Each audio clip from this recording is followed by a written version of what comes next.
आज हमने एक शरारत की और हमने ये कहा कि भाई आपको पता है टेक्नोलॉजी की दुनिया कितने आगे जा रही है। तो हमने आज टेक्नोलॉजी को चेक किया। चैट जीपीटी से हमने आज पूछा, जब 40 ओवर रह गए थे, 40 ओवर हो गए थे बांग्लादेश के, उस वक्त हमने पूछा कि भाई चैट जीपीटी साहब आपको क्या लगता है कि कितना स्कोर करेगा बांग्लादेश। और फिर ख़त्म होते ही हमने जवाब तो पूछ लेना कि क्या जवाब दिया फिर उसको। हाँ ना, और फिर उसके बाद वो बता रहा हूँ, वही तो बता रहा हूँ यार। और उसके बाद जो है वो मेरे ख्याल से बहुत जल्दी आपको खाना रखवा के आइएगा, पता करें इनका खाना कहाँ है, उसको फौरन खाब करवाएं। उसके बाद हमने ये पूछा कि न्यूजीलैंड, चैट जीपीटी बाबा साहब, न्यूजीलैंड कितने ओवर में कितनी विकेटों के नुकसान पे कर लेगा। You will be amazed because I am amazed. Well, दिखाएं जी चैट जीपीटी ने क्या दिया। ये देखें आप जनाब, ये कहा कि 45 ओवर में जीत जाएगा न्यूजीलैंड, और तकरीबन वही हुआ। 46.1 ओवर में न्यूजीलैंड जीता।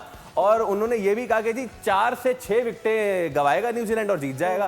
5 विकेटों से न्यूजीलैंड जीता है। आप देखें दुनिया कहां से कहां चली गई है। चैट जीपीटी को सब पता है, लेकिन नहीं पता तो हमें नहीं पता कि टीम के साथ क्या हो रहा है। With this I will go to Tanvir भाई। तनवीर भाई, ये क्या मैच से पहले भी इस तरह कर सकते हैं? ये मैच से पहले ही किया है हमने, तो फिक्स नहीं हो सकती फिर चीजें क्या? नाज़रीन, ये हज़फ किया जाए, ये मैंने ना ये मैंने बात की ना मैंने सुनी। अब चैट जीपीटी है ना, चैट जीपीटी नहीं, मैं कह रहा हूँ कि जो आपने एक रास्ता मैंने रास्ता दिखा दिया। अच्छा, पूरी दुनिया नहीं देख रही है। मेरा सिर्फ कहने का मकसद ये है, अगर मैच से पहले ये बोला जा रहा है कि ये मैच है ना। नहीं, लेकिन उसने लॉजिक दिया है। सब्सक्राइब करें और बेल दबाएं ताकि कोई खबर रह न जाए।